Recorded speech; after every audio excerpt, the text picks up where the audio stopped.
Здравствуйте, дорогие друзья! По старой ссылке я не смогла запуститься. Я думаю, новую трансляцию вы увидите на нашем канале. Напишите, пожалуйста, кто видит новую трансляцию. На канале поищите, пожалуйста.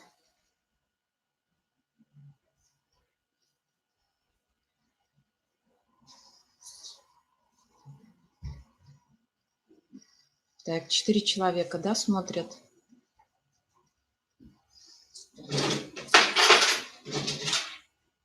Напишите, пожалуйста, в старой трансляции в канале, в комментариях новые трансляции, ссылку. Сможете это сделать? Чтобы люди перешли. Сейчас я попробую ссылку туда кинуть.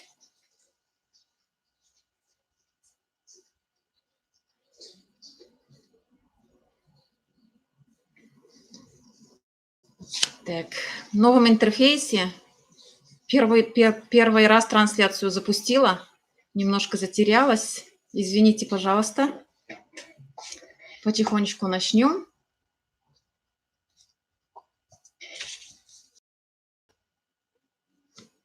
Так, исәнмесез, дуслар.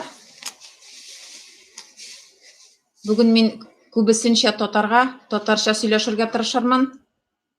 Алдан игълан иткән идем татар телендә сөйләргә. Бүгенге очрашуның тәртибе шундый булачак. Качан башланып китте үзгәрешләр безнең илдә? Ничек бүгенге көндә шундый тискәре якка үзгәрешләр булды? Төптәнрәк сөйләп китәрмен сезгә.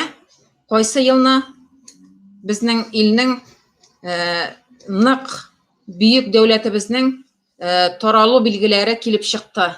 Менә шул турда мин сезгә кыскачарак сөйләрмен. Сезнең арагызда YouTube каналында яхшы разбираться итә торган кеше булса, пожалуйста, иске трансляцияның ссылкасын комментарийга куегыз әле, пожалуйста. Так, попрошу, кто разбирается в YouTube-канале хорошо, помогите, пожалуйста, мне из старой трансляции, на канале старая трансляция у меня, там не запустилась она, людей переведите, пожалуйста, сюда. Напишите, пожалуйста, помогите мне собрать людей в этом чате, в этой новой трансляции. Мне пришлось новую трансляцию запустить. Татар телендә беренче тапкыр туры эфирга чыгабыз. Чөнки безнең авылларда, районнарда татар кешеләре бик күп яши. Сезгә үзебезнең туган телебездә, дусларым, аңлатасым килә, илебезнең нинди хәлдә булганын. Чын дөреслекне только менә шушы YouTube каналында сөйләргә мөмкинлек бар бүгенге көндә. Газеталар, радиолар, телеканаллар берсе безне басып алучылар кулында. Безнең илнең басып алынган икәнен берничә билге буенча аңларга була. Илебезнең басып алынган икәне күзгә күренеп, ап-аермачык күренеп тора инде. Безнең ил долларга бәйләнгән. Илебез дип сөйләшәм, Россия турында гына түгел. Россия ул ил булырга мөмкин түгел берничек тә. Ул союзный республика, РСФСР. Шуңа күрә безнең Совет социалистик иле. 1991 елда, хәтерләвегез буенча, безнең референдум булды. 17 март 1991 елда. Менә шул референдум турында давайте әзрәк сөйләшеп китик әле. Ул референдум турында бик күп сөйләшүләр бара. Референдумда 78% тавыш белән без Совет социалистик республикалар союзын яклап калу турында тавыш бирү кешеләрнең, беләсез инде, төрле республикалардан җыелган статистика буенча 78% халык Советлар союзын саклап калырга дигән теләген белдерде. Шуңа да карамастан, безнең Ельцин дигән кеше безнең теләкне җиргә салып таптап, фашистларча безнең теләгебезне нигә алмыйча, безне капитализм юлыннан алып киттеләр. Менә шундый җинаять эшләделәр. Нигәдер инде без килештек бу хәл белән. Килешмәскә кирәк иде, видимо, безнең грамотность җитмәгәндер инде ул вакытта. Без бит инде совет социалистик илендә яшәгәндә политика белән кызыксынмадык, үзебезнең дәүләт идарәчеләренә ышандык. Шулай итеп яшәп ятканда безгә менә шундый кисәк борылыш ясадылар дагын. Без ничектер югалып калдык, аңламадык, нәрсә булганын аңламадык. Менә шул 91 елның нәтиҗәсен хәзерге көндә инде менә бик ныгытып өйрәнгәннән соң шундый әйберләр ачыкланды. Менә хәтерләсәгез, 88 еллардан башлап аңа хәтледәген социализмга каршы безнең гражданнарны тәрбияли башладылар инде да. Менә дефицитлар, безнең пустой полкалар, бер төрле генә ризыклар, теге ассортиментлар булмау дигән әйберләр булды бит инде. Әкрен безнең илебезне социалистик илне, социализмны, социалистик стройны уңайлы түгел, ул файдалы түгел дип әкрен генә безнең башларыбызга сеңдерә башладылар. Менә шул дефицитны искусственно ясадылар. Аны без вакытында бик аңлап та бетермәдек, кемнәрдер аңлагандыр. Менә хәзер тарихны өйрәнү менә шуны аңлата. Без совет кешеләре шундый ышанучан, үзебезнең идарәчеләргә ышанып, шундый тыныч кына яшәп яткан халыкны менә шулай кисәк борылышка алып киттеләр. Ничек булды соң инде бу безне алдау? Әкренләп да, менә бүгенге көндә дәген халык арасында шундый сөйләшүләр бара. Совет властын торгызу эшләре бара бит инде, сез моны беләсез. Әкрен барса дагы, бара торгызу эшләре. Кешеләр арасында шундый сүзләр йөри. Нәрсәгә инде ул совет властын торгызу, анда да бик әйбәт түгел иде инде тормыш. Бу сүзләрне мин аңлыйм кемнәр әйткәнен. Аларның тормышлары бик яхшыдыр әле бүгенге көндә бәлки. Аларның итәгенә күмер төшмәгәндер. Менә шуңа күрә алар шундый сүзләр белән сөйләшәләр. Что аермасын күрмиләр капитализм чорында и социализм чорында.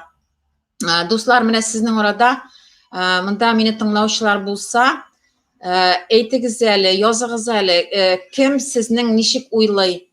Сезнең арада кемнәр социализмны яхшырак яшәү өчен, тормыш өчен социализм яхшыракмы или капитализмбы? Сезнең арада бармы шундый кешеләр менә аеручы? Или тигез дип саныйсызмы? Булай да, тегеләй дә, миңа барыбер диючеләр дә бар. Сезнең арада менә тыңлаучылар арасында кемнәр бар? Менә нинди уйлар, нинди фикерләр сезнең? Языгыз әле. Рус хәрефләре белән булса дагы, татарча языгыз әле, пожалуйста. Бүгенге эфирда кеше күптер дип уйламыйм мин. Чөнки татар теле әле бөтен кешегә дәген ошап бетмәс. Бер кеше тыңласа да мин аңа шат. Бу эфирның язмасын киләчәктә кешеләр карыячак, ул интернет селтәрендә таралыр дип уйлыйм мин. Берәр тавыш бирегез әле. Сез мине ишетәсезме? Сезнең белән обратный связь булсын иде. Диалог кына булмасын иде. Языгыз әле, пожалуйста. Кем социализм өчен? Күрәм бер кешене. Социализм өчен бер кеше дә пока язды. Или бүтәннәр пока мине тыңламыймы, ишетмиме? Ярар, дәвам итәбез сөйләшүне. 11 кеше тыңлый. Бик яхшы. Мине тыңлаучылар, языгыз әле, сез кайсы өлкәләрдән, кайсы районнардан бик беләсем килгән иде? Языгыз әле, пожалуйста.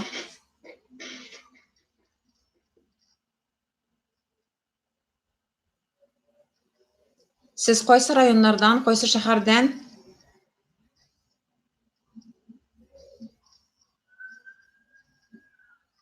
Что-то язучы юк.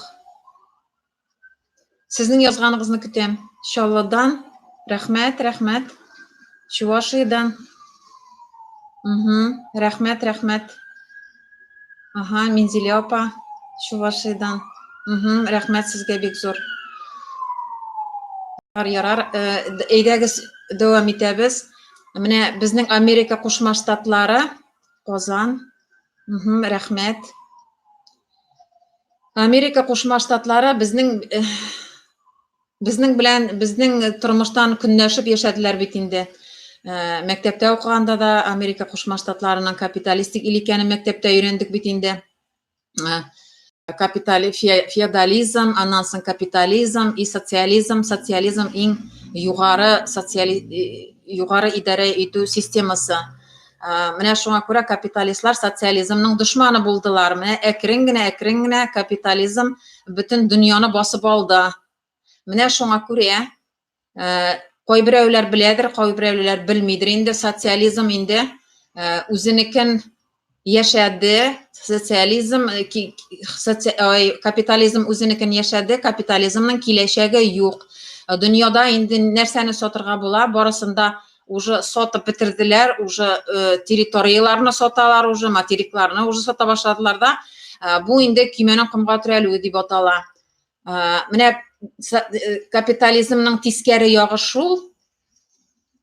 Капитализмның тискәре ягы кешене кеше эксплуатацияләп, менә паразит рәвештә яшәүчеләр кемнәрдер жировать итә, кемнәрдер аларга эшләп көн күрер өчен хезмәт хакы ала. Менә шуңа күрә тигезлек булсын өчен социалистик стройга әйләнеп кайтырга кирәк. Шунсыз гаделлек бу дөньяда булмый. Казан.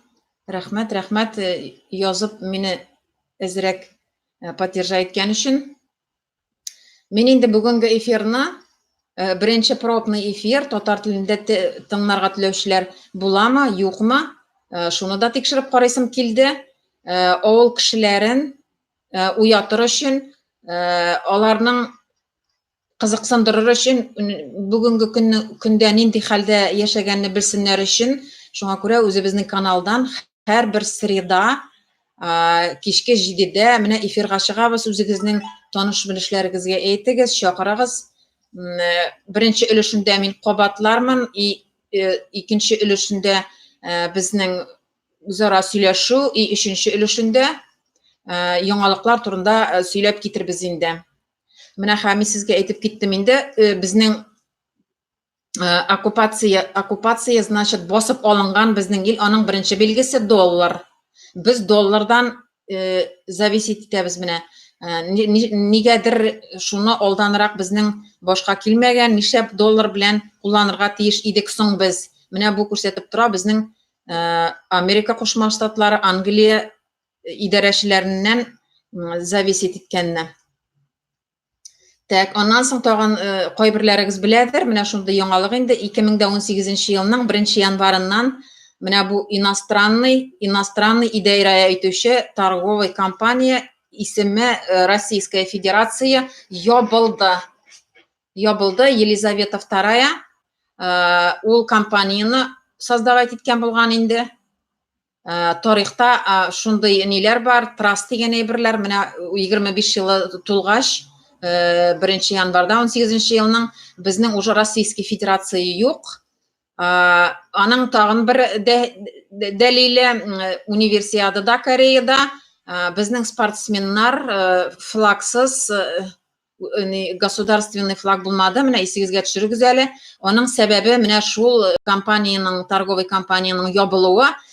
Безнең спортсменнар Совет социалистик ил флагы белән, үзебезнең СССР флагы белән выступать итәргә тиешләре.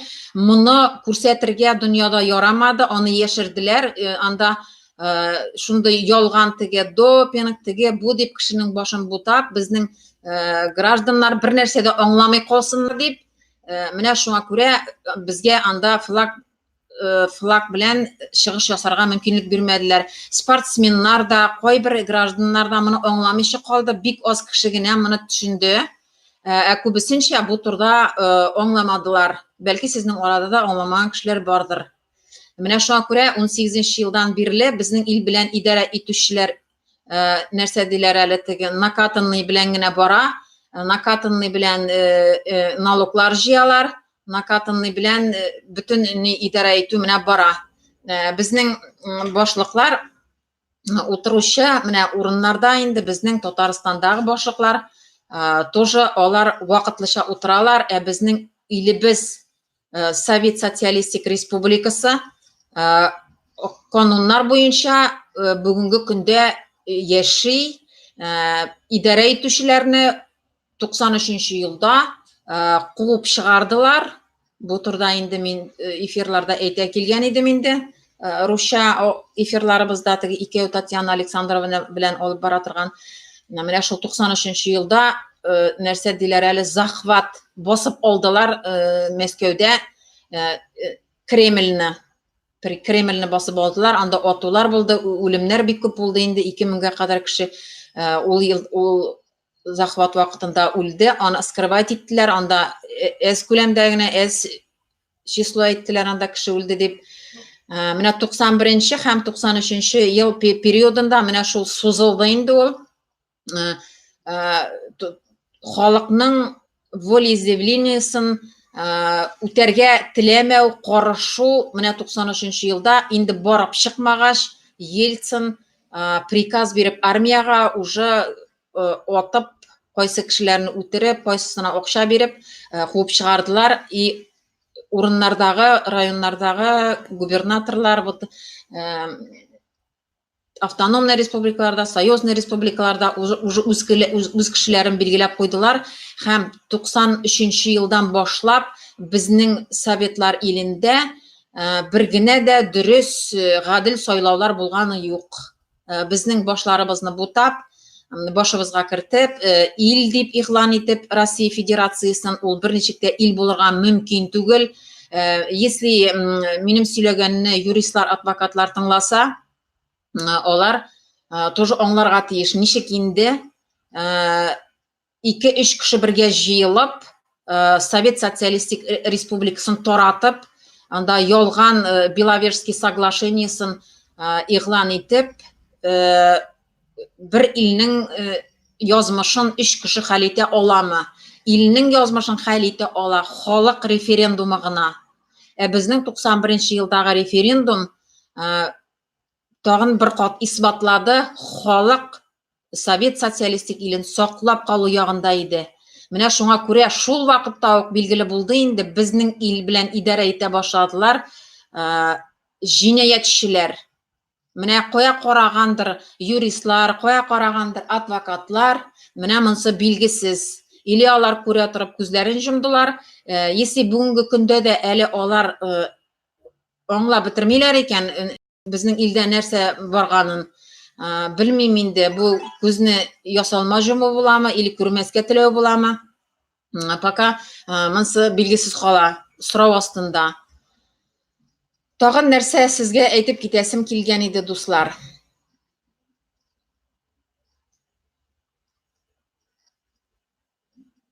Совет Социалистик дәүләт торгызу эшләре безнең 2 февраль 2018 елда уже башланды.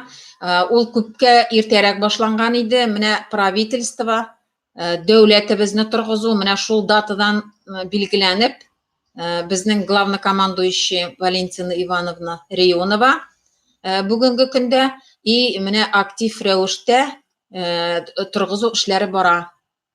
Тагын бер кат әйтеп китәм, безнең дәүләт идарә итү органнары куып чыгарылып, урыннарына аларның беркемдә куелмаган.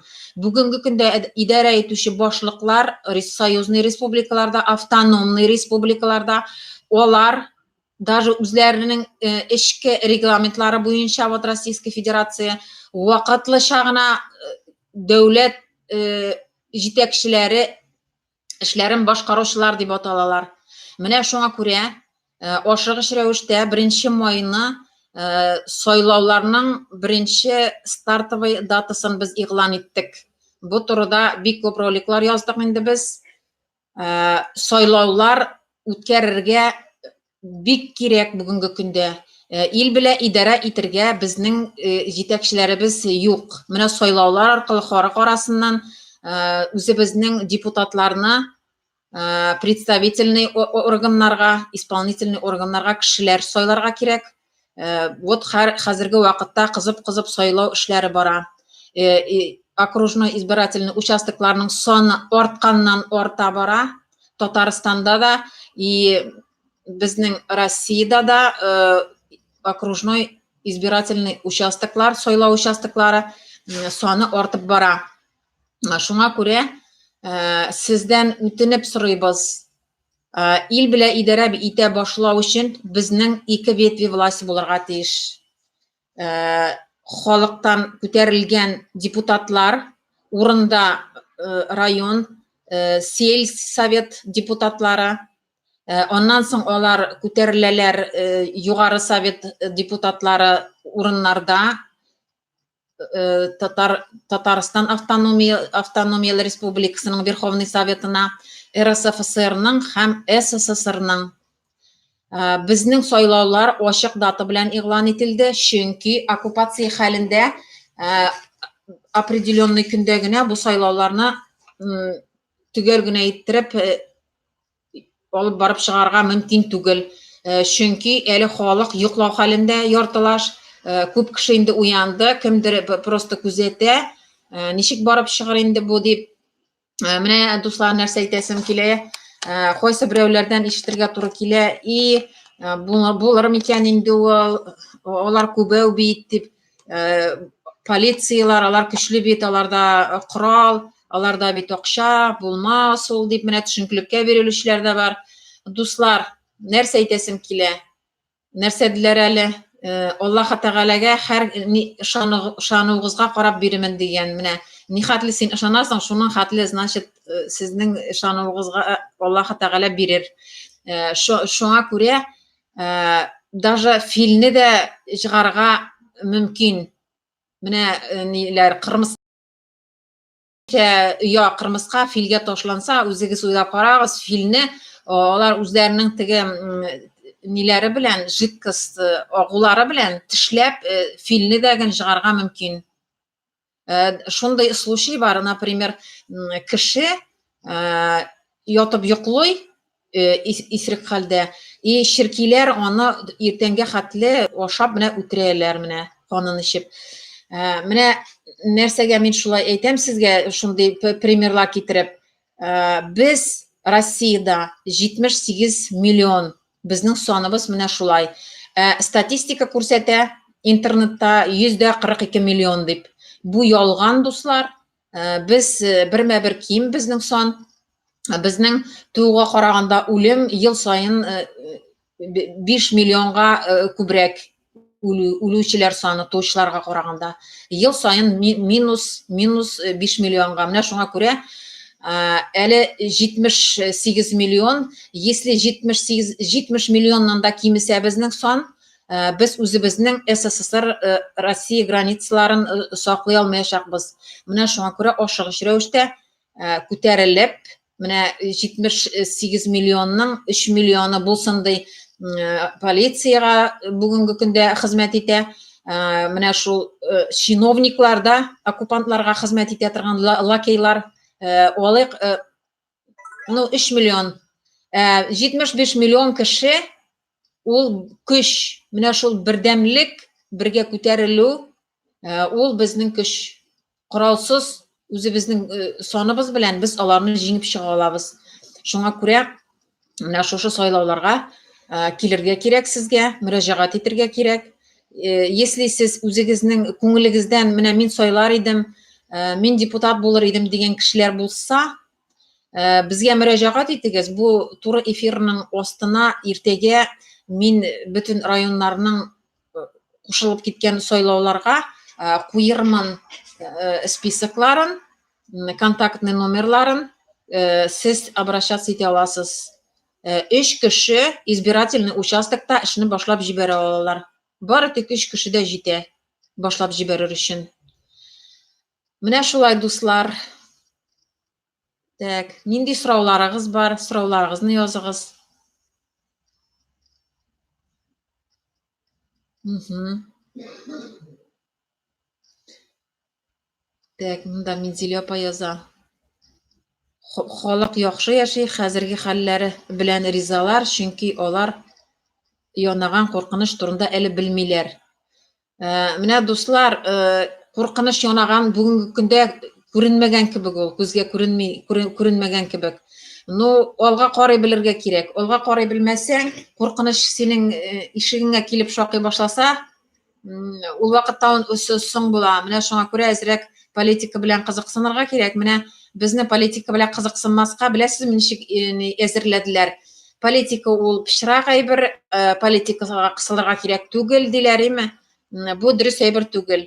Менә Советлар армиясында аны военный кешеләр, хәрби кешеләр минем белән килешерләр, аларның атнага бер тапкыр политзанятиелары булды. Алар илдәге политический ни белән, хәл белән кызыксынырга тиешләр иде. Менә шуңа күрә бүгенге көндә бигрәк тә безнең басып алган хәлдә яшибез без. Шуңа әле кайберәүләр кызыксынмый. Күзгә күренми әле бүгенге көндә. Менә кешеләрнең үлүе, чирләү, яман чирләре күбәю, ансы билгеле, ансы күзгә күренеп тора.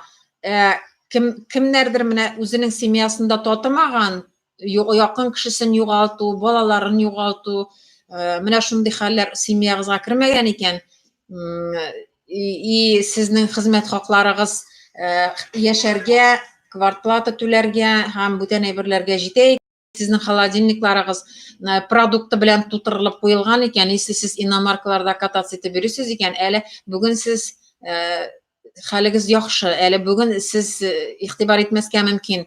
Ну, бу вакытлыча гына, дуслар, вакытлыча. Барыбер сезне оккупантлар яхшы тормышка алып бармыйлар. Упкынга таба бара, упкынга төшкәнче, якын килгәнче упкынга, алдан әзерләнә башларга кирәк. Гаҗәпләнмәгез, если якын киләчәктә 3-4 ай, 5-6 ай эчендә кисәк кенә үзгәрешләр булса, магазиндагы полкалар бушап, менә шундый хәлләр булса, моңа гаҗәпләнмәгез. Потому что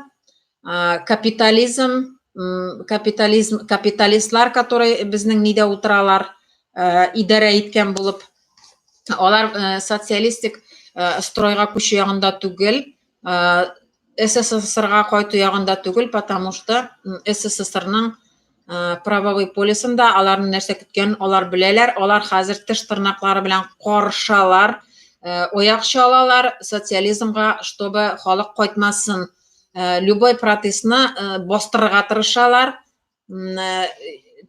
Тырымнан-тырымга телевизордан теге язган тасманы әйләндерәләр.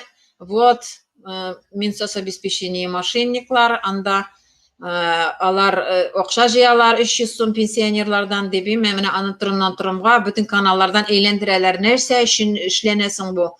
Менә шуңа халык уянмасын өчен, халык уянмасын, йокласын әле.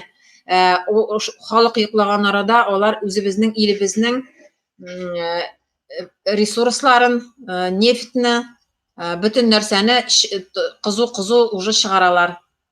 Оннан соң цифровой зависимостька кешеләрне ашыгыч рәвештә кертә башладылар. Банкоматларда уже бармактан автоматически отпечатоклар снимать итә торган апаниләр куйдылар, бу турда тоже видео тасмалар күп интернетта. Шуңа күрә кешеләрне мәҗбүр итәләр биометрия сдавать итәргә, эшләрендә эшләгән кешеләргә шундый шартлар куялар. Биометрия сдавать итмәсәгез, эшегездән увольняться итегез дип. Миңа менә күптән түгел генә 1-2 кеше шалтыратты. Менә шундый условия куйдылар. Биометрия сдавать итмәсәгез, сез или эштән увольняться итәсез, итмәсәгез, биометриясыз сезнең белән эшләмибез без дип. Менә даже эш бирүчеләрне дә мәҗбүр итәләр чипизация ясарга. Аңлыйсызмы эш нәрсәгә барганын? Нәрсә соң ул чипизация? Менә әле бүгенге көндә тормыш белән канагать булган кешеләр менә әзрәк кенә уйлый башласыннар иде. Сезне биометрия данныйлар сдавать итәргә ник мәҗбүр итәләр? Ник сезне цифровой нигә рабствога этәрәләр? Бу сезне кыска нидә тотыр өчен, поводокта, чтобы сез авызыгызны ачып, үзегезнең сүзегезне әйтә алмасын өчен, сезнең счетларыгыз контрольдә, карталарыгызны блокировать итәргә, алдан сезнең кайда находиться иткәннәрегезне белеп торырга, контролировать итеп компьютер мониторларында. Менә бу сезгә, конечно, бүгенге көндә әле кагылмый, но киләчәктә бик кагылачак. Сезнең тормышыгызны яхшыртуга алып бармый капитализм. Потому что капитализм үзенең соңгы көннәрен яши. Киткән вакытта яхшылык белән китмәячәк. Менә шуңа күрә сезне бүтән төрле ысул белән куллыкта тотарга маташалар. Сез бер нәрсә дә белмәгәнгә, аңламаганга салышып, если яши бирәсез икән, менә битарафлык китереп җиткерә нәрсәгә? Менә бу коррупция просветать итә да. Даже күп түләүле эшкә урнашу өчен анда әйтеп күрсәттеләр миңа, Нижнекамск шәһәрендә генә должностьларны продают. Химия заводына, анда шинный заводка должность продавать итәләр, понимаете? 200 мең акчаны түлә, и сиңа анда 30-40 мең акча ай сайын алып бара торган эш предлагать итәчәкләр. Коррупция просветает, беләсезме? Менә нәрсәгә бара дөнья. Бу безнең ризалашудан, менә дәшмәү, ризалашу, битарафлык. Менә әйтәләр бит, битараф кеше ул сатмый да, үтермий дә, но битарафлык китереп җиткерә менә шушы талауга, җинаятьчелеккә, менә шундый хәерчелеккә китерә. Менә коррупция, шуннан килеп чыга ул битараф. Эштә дә менә кешеләр белән сөйләшергә туры килә бит инде. Хәзер бит инде профсоюзлар юк эштә. Работодатель ул прибыль алучыга менә табыш ала, лишь бы эшләсен, ширләмәсен, ширләргә ярамый, больничныйга китергә ярамый. Если син больничныйга китәсең икән, сиңа сразу ортаңа тибәләр дә, иди-ка, мин лучше ширләми торган кешене алам, син иди там, поищи, эзлә, бүтән эш. Менә шундый хәл. Советлар Союзында безнең андый хәл булмады. Советлар Союзында эштә җитәкче тавыш күтәрсә дә сразу урынына куялар иде. Гаделсезлекне бер кашан да үтмәде, гаделсезлек. Профсоюзлар күтәрелеп, эшче халыкны якларга чыктылар. Бүгенге көндә профсоюзлар эшләми. Если алар булса да гына теге заводларда әле алар сакланды, ну алар уже оккупация астында. Аларга нәрсә кушсалар, шуны гына әйтеп утыручылар алар эшче кешене якламыйлар. Мискин эшче халык бүгенге көндә башын иеп, үзенә ашарга ипигә ашарга акча эшләр өчен башын иеп, әйтәсе сүзен әйтмичә, иштән генә ачуланып, өйгә кайткач, анда кухняда гына ачуланып, шулай итеп менә яши бирә кеше, ризалашып. Настолько кешене бүкләделәр, ничек итеп әйтергә дә белмим инде. Эштә гаделсезлек, эш сәгатен билгеле түгел ул кешенең, анда нормированный түгел. Советлар Союзында 8 сәгать синең эш сәгатең 1 секундыңда артык эшләргә тиеш түгел идең. Менә дөресен әйтергә кирәк, безнең Чаллыда КамАЗ системасында әле дәүләт совет заманынан калган тәртипләр саклана. Анда әле рабочийлар белән, эшчеләр белән ничектер гаделрәк аларга относиться итәләр. Профсоюз эшли, теге басырга рабочийны ирек бирмиләр. Менә единственный бер урын тоже кешеләр белән сөйләшү буенча мин моны. Так, кемнең нинди фикерләре бар? Языгыз әле, пожалуйста. Эшкә алабыз. Эшкә хәзер бик күп кешеләр кирәк, безгә инспекторлар. Инспекторлар пенсия эшләрен эшкәртү өчен, потому что почтага безнең алар төрле рәвештә киләләр, кыек-мыек, астын өскә и так далее. Кешеләр җибәрәләр, алар инде профессионал түгел. Ярый, без риза инде, ничек булса да, но только җибәрегез. Без аны төзәтеп, үзебез папкаларга урнаштырабыз. Безнең үзебезнең система. Без бу торговый компаниядан бәйле түгел. Алар белән берничек тә бәйле булырга ярамый. Эшчеләр кирәк, бухгалтерлар кирәк, банк эшчеләре кирәк, управляющийлар банкка, потому что әзерлибез үзебезнең банк системасын. Скоро бу коммерческий банкларга конец булачак, потому что если алар ризалашмасалар совет акчасы белән эшләргә, тагын бер кабатлап китәм. Совет акчасын оборотка кертәбез. Сораулар бирүчеләр бар шундый, ничек инде аны кертергә, аның белән продукт алырга буламы соң дигән сораулар да бирәләр. Может, сезнең дә шундый сорау башыгызда бардыр. Совет акчасын кулланышка кертәбез. Менә эшмәкәрләрне чакырабыз. Русча әйткәндә инде теге мелкий, средний бизнес кешеләрен чакырабыз берләшергә безнең правовое поледа СССРда и үзаралай алмаш продуктларны үзарала алмашып, үзебезнең халык хуҗалыгын торгызып җибәрергә, безгә берләшергә кирәк. Если сез эшмәкәр түгел, үзегезнең эшегезне яптыгыз, барып чыкмады, менә шундый коммерческий жилкалары булган кешеләр тоже можете халык хуҗалыгын торгызырга, булышырга тоже, потому что беренче вакытта теге переходной күчкән чорда капитализмнан социализмга бу 21 елның озагына хәтле барачак. Безгә эшмәкәрләр, менә кичкенә, бәләкәй эшмәкәрләр дә кирәк булачак, кооперативлар ачарга кирәк булачак. Шуңа күрә сездән сорыйбыз безнең СССР правовой полисында үзегезнең эшләрегезне башлап җибәрергә. А потом инде со временем сез уже үзегезнең башлап җибәргән предприятиегызны, эшегезне анда генеральный директор булып каласыз и ул государственный булып калачак инде. Ну, беренче вакытта сез эшмәкәр булып, үзегезнең табыштан, предприятие табышыннан процент имитәчәксез инде. Шуңа күрә эшмәкәрләр кирәк булачак. Менә безнең товар обмен булачак совет акчасы белән, үзебезнең система буенча, үзебезнең банклар буенча. Менә без ничек дип аңлатырга инде сезгә. Нәрсә соң ул акча? Менә бүгенге көндә билеты Банк России. Менә обмен безнең бара, билеты Банк России. Менә обмен кемдер сата, монсы ала, тегесе ала.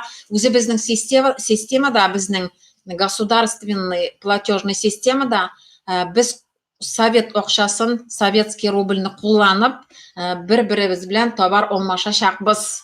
Менә шулай эшләячәк бу система. И аннан соң безнең уже мохтаҗлык булмый, ул теге ясалма акча инде ул ББРда, билеты Банк России ул акчада түгел, аның классификаторда да юк, аны беләсездер инде. Шуңа күрә безнең белән улы банклар, за границадагы банкларда эшләргә уже ризалыкларын белдерәләр, потому что советский рубль бик югары бәяләнә, аның белән эшләргә ризалар. Менә шуңа күрә банклар белән тоже без сөйләшүләр алып барачакбыз. Алар либо безнең белән эшли, либо все, как Валентина Ивановна әйткәнчә, чемодан вокзал. Без үзебезнең банкларны ачачакбыз. Менә шундый хәлләр, дуслар. Тагын нинди акча турында бәлки сорауларыгыз бардыр. Менә пенсиялар түләү башланачак инде. Менә Казанда безнең актив ни барачак. Бара, эшчеләр эзлибез. Эшчеләр табарга да бик, оказывается, җиңел түгел икән. Бөтенесе акча эшләү эшләре бар, үзләренең төп эшләре бар. Әле пока кемнәрдер ышанып бетми, что бу система эшли башлый. Нәрсә диләр әле, дуслар?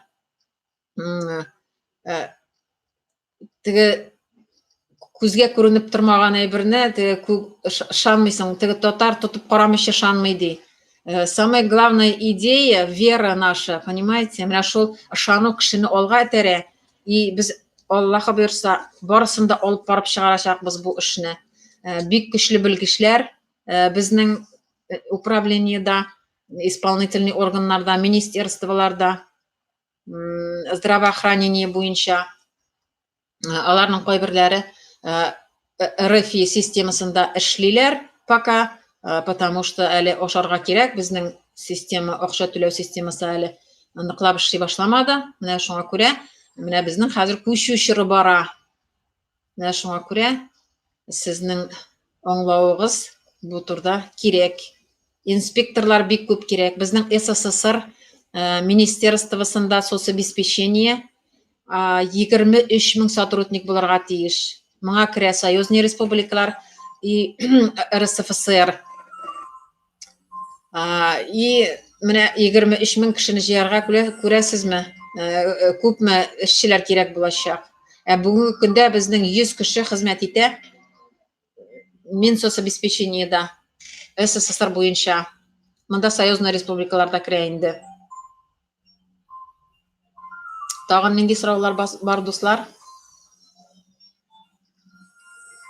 Конечно, элеккеге тормышка кайту бик мөһим. Мөһим, конечно, без курыкмыйдыр, урамга чыгарга, безне яклаганнарын белеп торадыр, без милицияга хәбәр итсәң, килеп җитәләр, халыкны яклыйлар иде. Күршедән якларга, шундый мин просто шундый нигенә сөйләп күрсәтәм, теге тормышта булган әйбер.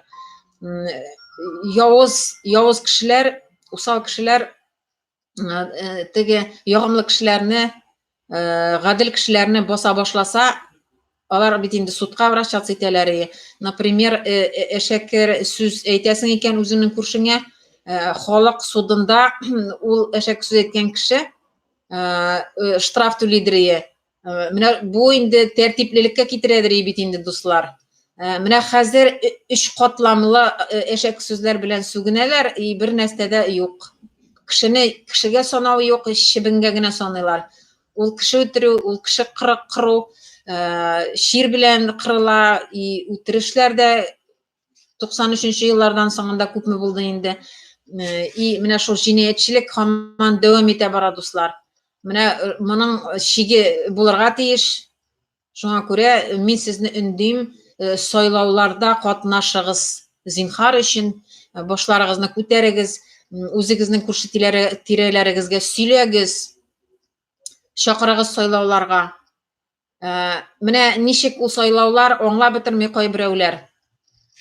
Ягъни, мәсәлән, сез районда бер үзегез катнашасыгыз килә илне торгызуда, сез бер үзегез, сезне беркем дә ишетми.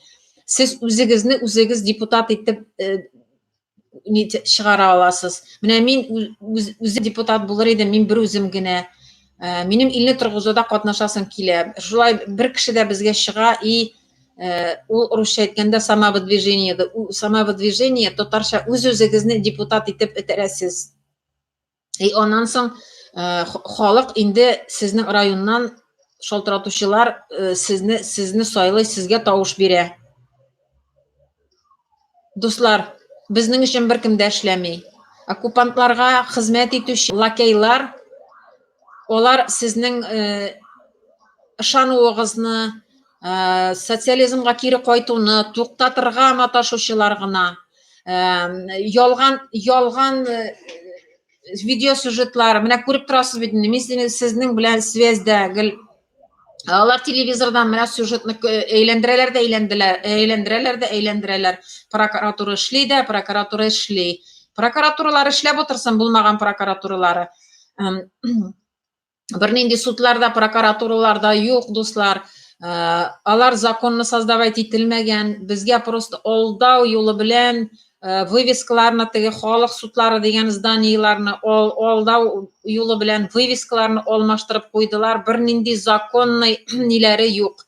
Даже законнары, язып куелган законнары дагы вакытында нигә куелмаган, опубликовать ителмәгән. Бер генә законнары да юридик нигә кермәгән кешене. Менә бу турыда икенче эфирда мин сезгә сөйләп китермен. 91 елда безнең ватандашыбыз Александр Зоркин, по-моему, ялгышмасам, Конституционный судның председателе, шул вакытта ук аңлаган или безнең котышкыч җинаятьчеләр кулына эләккәнен менә шул вакытта фундамент салып калдырган, без моны белмәдек. Безнең гражданнарыбыз информация эзли торгач, эзләп табып, интернет шелтәләрендә моны бөтен кешегә тарата башлады. Минем кулга да эләкте, мин моны бик ныклап өйрәндем. Конституционный суд постановлениесын 91 елда Зоркин, рәхмәт яусын аңа. Без ул аңлаган, что күпмедер вакыттан соң безнең социализм все равно аякка басачак икәнен, и безгә менә шундый бик көчле инструмент калдырган ул. Что Российский Федерациянең бер генә законы, федеральный постановлениелары юридик көчкә ия түгел. Алар срокларын үтеп обнародован, опубликован или газетада печатывать ителмәгән, кайда да булса аларның ниләре бара, нарушениелары. Менә шуңа күрә мин берничә законны гына тикшердем, менә судьяларныкын, прокуратура, ФССП, берсе дә алар юридик көчкә ия түгел. Менә булмаган законнар белән халыкны судит итеп жаталар име. Күпме ялган решениялар принимать ителгән, күпме кешеләр төрмәләрдә утыра. Менә буларның барысында тикшерү булачак. Менә киләсе эфирда мин сезгә шул судның определениесын прям четко от А до Я аңлатырмын, что Российской Федерациясының правовой полисы вообще никчемный, бер генә законнары да юридик көчкә ия түгел, дуслар. Менә шуны белеп торыгыз. Менә мин үзем шаблон создавать иттем управляющий компанияга, чтоб сез җибәрдегез дип. Минем ул 4 минут ярымлык ролик менә госуслуганың içinde карарга була, беркемнең дә задолженности юк. Аны күрсәтә, потому что российский порталда анда үзгәрешләр кертә алмыйлар алар, менә на местах бөтен федеральный бюджеттан күчкән акчалар талана урыннарда, республикаларда, автоном республика, союзный республикаларда, обласларда талау эшләре шунда бара.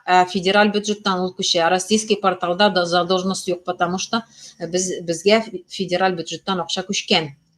Менә шуңа доказательство мин шуның турында язганым, и менә шаблонны шул роликның астына куйдым. Сез аны ачып игътибар белән укыгыз. Мин анда кыскача гына формировать иттем аны, 5 листа булды ул. Куллана аласыз. Управляющий компанияларыгызга илтеп бирә аласыз. Киләсе эфирда мин сезгә аңлатырмын. Менә ул определение нәрсәсе белән көчле, и сезнең башыгызда чтобы булсын, что Российской Федерация ул виртуальный, бер нинди көче юк, ялганлап кешегә внушать итеп кенә. Менә хәзер беләсезме, хәзер сентябрь выборлары дип сөйли башладылар име. Бу опять оферта бит. Дусларым, бу бит опять оферта. Опять сезнең башыгызны бутыйлар, опять какой-то выборлар. Ул выборларга безнең совет гражданнарының бер нинди дә катнашы юк. Российской Федерацияның гражданнары юк, дуслар. Юк, тагын бер тапкыр әйтәм. Российской Федерация уже юк. Менә накатанный буенча алдалау бара, инерция, русча әйткәндә. Ачыгыз күзләрегезне. Әйтегез якын тирәләрегезгә, дусларыгызга, бу эфирны бүтән кешеләргә бирегез, чакырыгыз минем туры эфирга. Һәрбер среда, татарча әйткәндә, дүшәмбе, сишәмбе, чаршәмбе кичке 7дә эфирга чыгам. Сорауларыгызны, нәрсә ишетәсе килә сезнең эфирларда, менә монда бу эфирның астына языгыз. Мин дәфтәргә язып алырмын дагын. Аннан соң сезнең сораулар буенча үземнең эфирны алып барырмын. Миңа җайлырак та булыр. Сезне кызыксындырган темаларга сөйләшербез. Шулай итеп сөйләшмичә булмый. Чөнки пока безнең кулда радио да юк, телевидение да юк. Менә шундый хәлләр пока, дусларым. Әйдәгез, менә шушы булган мөмкинлекләрне файдаланыйк. YouTube аркылы, YouTube'ны яба алмыйлар, интернетны яба алмыйлар. Пока без сезнең белән YouTube аркылы аралаша алабыз. Көн кебек ачык, дусларым. Без басып алынган, Ну, нишек соң инде бер генә көндә кешеләрнең башларына салып булмый үзебезнең баштагы булган белемнәрне. Бер көндә бөтен кешене уятасым килә, ну уятып булмый. Төрлечә уйлап карыйм. Инде менә хәзер татарча эфирларга чыгып карыйм әле мин әйтәм. Может, алай иттереп, татар кешесе мине ишетер бәлки инде дип, татарча да сөйли башладым. Инде рус телендә дә сөйләшәбез бит инде. Шуңа күрә, дуслар, үтенеп сорыйм, сездән якыннарыгызны, дусларыгызны, авылдашларыгызны, райондашларыгызны, белгән кешеләрегезне сайлаулар буенча әйдәгез активлаштырыйк әле. Счеты бик сүлпән бара. Менә Заинский районы чыкты, Алексеевский районы чыкты, Зеленодольский чыкты, Елабуга, Нижнекамский район актив эшли. Потом тагы нинди район? Чаллы эшли башлады актив. Менә калган районнар, Әлмәт, калган районнар ничектер тыныч кына пока яши бирәләр. Дуслар, вакыт көтми, безнең әз вакыт. Менә референдум 17 март 91 ел, 30 ел тулдымы референдумның срогы бетә. Безне опять тагын берәр нинди торговый компанияга сдавать итәләр дәген. Аннан соң опять кал. Шуңа күрә менә безнең мөмкинлек бар. 21 елның азагына хәтле уйды. Зинһарлар өчен, балаларыбызның киләчәге өчен алдан уйларга кирәк. Дошман ишеккә шакыганчы, әйдәгез әзерләник, коралланыйк, үзебезнең белемнәребез белән. Властьны торгызу безнең кулда бит. Менә шушы чын законлы выборларның протоколлары, кагазьләре белән үзебезнең урыннарда утыра торган хәзерге главаларга барып, аларны попросим. Без законлы власть үзебезнең илебезгә, өебезгә кире кайттык. Все, сезнең урыныгыз монда түгел. Без монда, безнең урын монда дип әйтергә тиешбез. Шуңа күрә әле менә шундый сүлпәнлек күрсәтәбез. Шуңа күрә сездән һәм бездән, без үзебездән килгәнне эшлибез, эфирларга чыгабыз. Комитетның председательләрен сайлыйк депутатлар арасыннан. Өйрәнү ниләрен башлап җибәребез интернет аркылы. Җитәкчеләрне өйрәтергә кирәк. Менә шуңа күрә нулдән башлыйбыз менә. Юктан, чиста биттән башлыйбыз.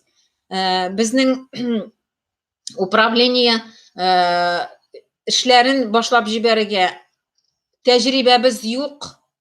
Шуңа күрә өйрәнергә туры киләчәк. Ул тоже вакыт занимать итә. Менә шуңа күрә әйдәгез, дуслар, бергәләшеп сайлауларны кыздырып җибәрик. Белгән кешеләрегезгә җиткерегез бу хәбәрне, минем роликларны, татарча роликларны, менә бу эфирны передавать итегез үзегезнең таныш белешләрегезгә. Сорауларыгыз булмаса, дуслар, шуның белән эфирны төгәлләрбез. 1 сәгать барды эфир. Иртәгә списокларны куермын бу эфирның астына и үзегез самостоятельно өйрәнә торсын өчен менә шушы Конституционный судның председателе безгә калдырган правовой полисын РФИның никудышный, никчемный икәнен үзегездә әкрен генә өйрәнә торырсыз. И без аны киләсе эфирда разбирать итербез. Бәлки сорауларыгыз барлыкка кирәк. Иртәгә карагыз эфирның астында информацияны. Ярар, дусларым, бүгенгә төгәллибез безнең эфирны. Исән-сау булып торыгыз. Тыныч йокы сезгә. Сау булыгыз.